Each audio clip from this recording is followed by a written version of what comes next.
तो संसार के लिए आयोजन हो सकता है, कार्यक्रम हो सकता है, प्रोग्राम हो सकता है, पर भजन करने वाले वैष्णव के लिए तो ये स्मरण करने का सबसे प्रबल साधन है।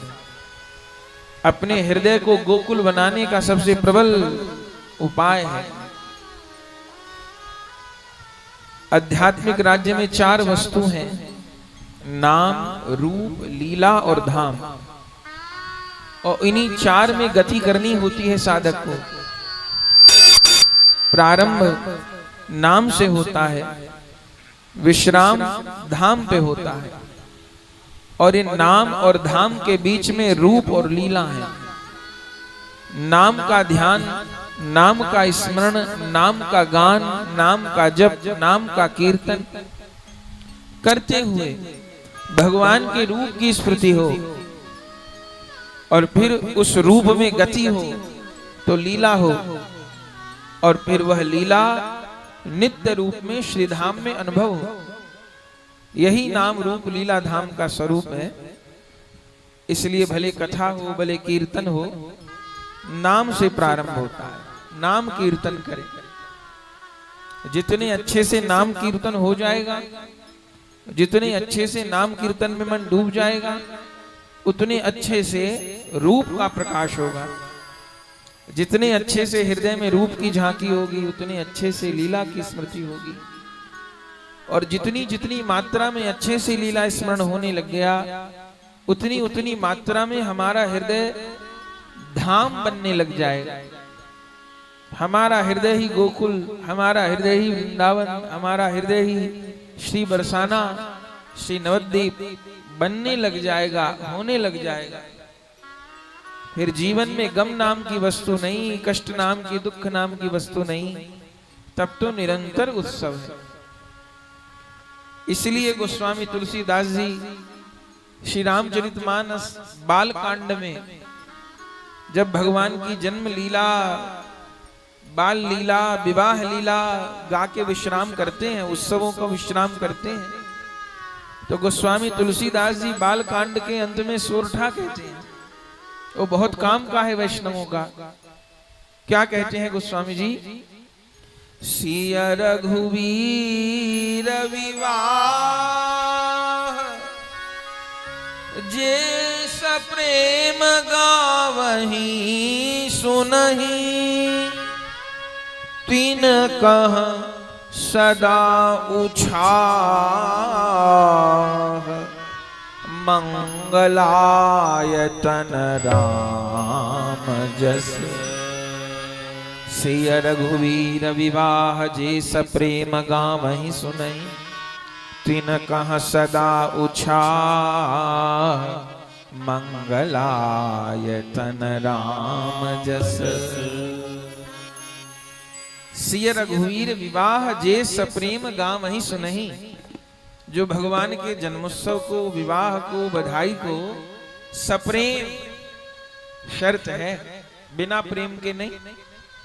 नहीं तो बड़े बड़े गायक भी गा ही रहे हैं, बड़े बड़े संगीत के जानकार गा ही रहे हैं, पर तुलसीदास जी शर्त लगाए हैं, जे सप्रेम, प्रेम के सहित जे सप्रेम गावहि सुनहि। जो प्रेम में भर के गाएं और गाना ना आता हो प्रेम में भर के, तो सुने तो सही। जे सप्रेम गावहि सुनहि। जो प्रेम पूर्वक गाएं और प्रेम पूर्वक सुने, तो उनके जीवन में क्या होगा? तिन कह सदा उछाह। उनके हृदय में सदा उत्साह बना रहेगा। उत्सव कभी बंद ही नहीं होंगे, उत्सव कभी रुकेंगे नहीं उनके जीवन में, क्षण क्षण उत्सव होगा। तिन कह सदा उत्साह। क्यों? क्योंकि मंगलायतन राम जस। क्योंकि भगवान का यश मंगलों का घर है, मंगलाय तन है। पर जे सप्रेम गावहि सुनहि।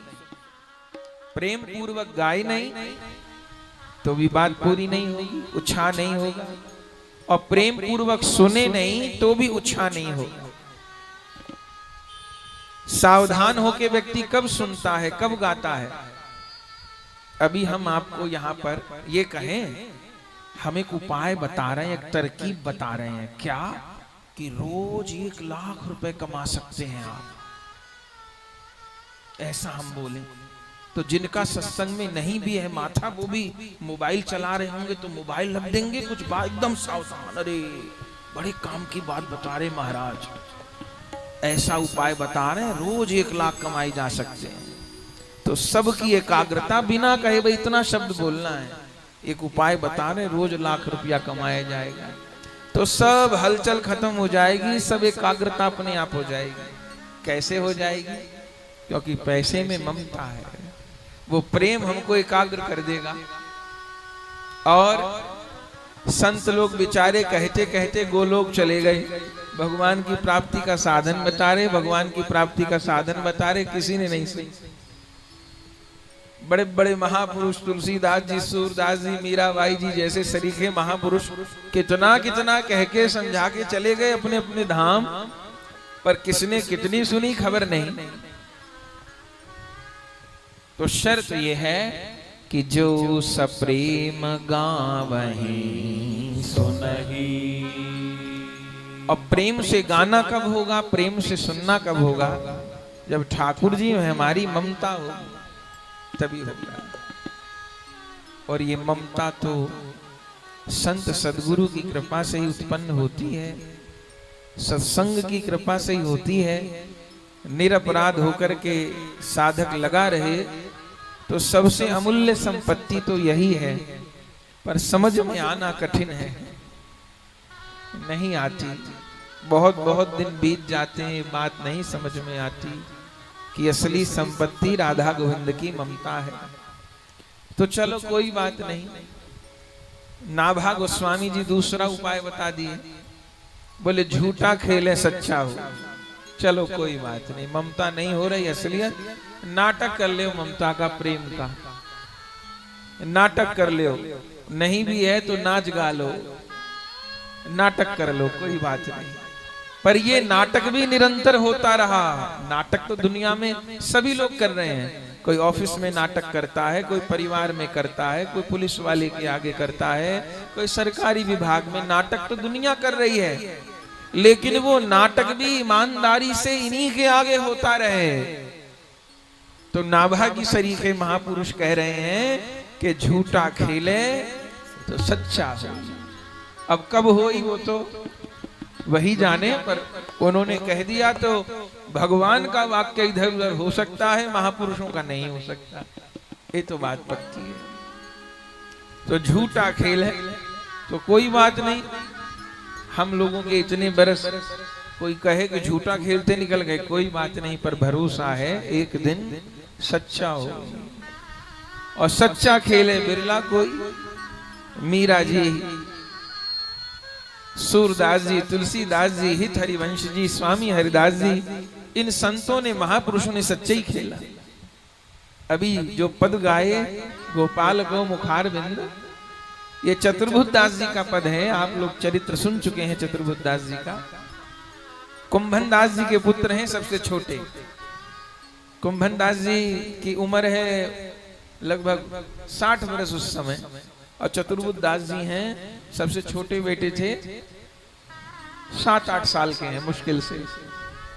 और भगवान के परिकर, तो छोटे से बैठ जाते घर में, खेलते नहीं, खिलौना कुछ ये सब नहीं खेलते, बैठ जाते आग बंद करके, छोटे चतुर्भुज दास जी।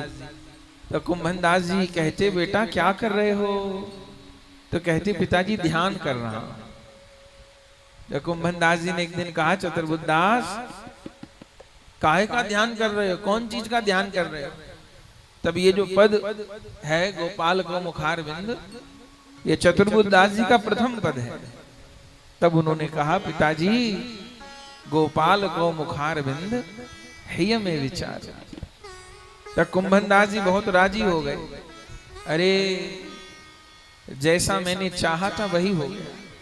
इसने चतुर्भुज दास नाम अपना सत्य कर दिया, सार्थक कर दिया। कथा आप सबको याद होगी, ठाकुर जी कुंभन दास जी से तो खेलते ही रहते थे, सखा थे, ऐसे बूढ़े थे पर सखा थे। तो एक दिन ठाकुर जी आए कुंभन दास जी के पास, ए कुंभना, और वो सखा है ना तो उनको ऐसे ही बोलते, ए कुंभना, ये कहिए सरकार, आज मोकू माखन चोरी करनी है। जी सरकार। तुमको सखा चाहिए? जी सरकार। तो तू चल मेरे संग। जी सरकार। तो कुंभन दास जी डोकरा है, बुजुर्ग थे, ठाकुर जी संग ले गए और किसी ब्रजवासी के घर में घुस गए और ऊंचे पे छीका था। तो कुंभन दास जी से कही, और कुंभन दास जी तो बूढ़े थे, बस सखा थे, कुंभना मेरे हाथ नहीं जा रहे हो। कहिए सरकार। तो घोड़ा बन जा। जी सरकार, मैं चढ़ूंगा तेरी कमर पे। तो कुंभन दास जी लंबे चौड़े क्षत्रिय थे, तो हाथ झुका के घोड़ा जैसा बन गए। ठाकुर जी चढ़ गए ऊपर, तो छीके पे तो हाथ पहुंच गया, लेकिन ऐसी क्या उस दिन लीला थी, वो ठाकुर जी की जो कमर की लंगोटी थी वो ढीली थी कुछ उस दिन। तो ठाकुर जी ऐसे उचक उचक के छीका उतारने लग गए, तो ठाकुर जी की लंगोटी ढीली हो गई। तो उनको लगा मैं ज्यादा उछलूंगा तो लंगोटी गिर जाएगी नीचे, तो क्या करूं, लंगोटी संभालूं, नेकर संभालूं, अपनी के छीका उतारूं। अब माखन का भी मोह है और लंगोटी भी न गिर जाए, गोपी आ जाएंगे तो हंसी हो जाएगी। तो उतारना चाहते हैं कुंभन दास जी, अब करें तो क्या करें, वो तो घोड़ा बने हुए थे पर ऐसे मुंह टेढ़ा करके देख भी रहे थे। तो लीला शक्ति ने देखा कि ठाकुर जी कष्ट पा रहे हैं, लंगोटी भी संभालनी है अपनी और छीका भी उतारना है। तो उसी समय ठाकुर जी की दो भुजा और प्रकट हो गई। तो ठाकुर जी दो भुजा से अपनी फेंट को कस लिए, धोती को, और दो हाथ से छीका उतारा। तो इसी लीला को देखा कुंभन दास जी, और फिर ठाकुर जी तो आ गए, और जब लौट के आए तो पता चला कि मेरे घर 7वें पुत्र का जन्म हुआ है। तो नाम रखा चतुर्भुज दास। आज ठाकुर जी के चतुर्भुज रूप का दर्शन हुआ है।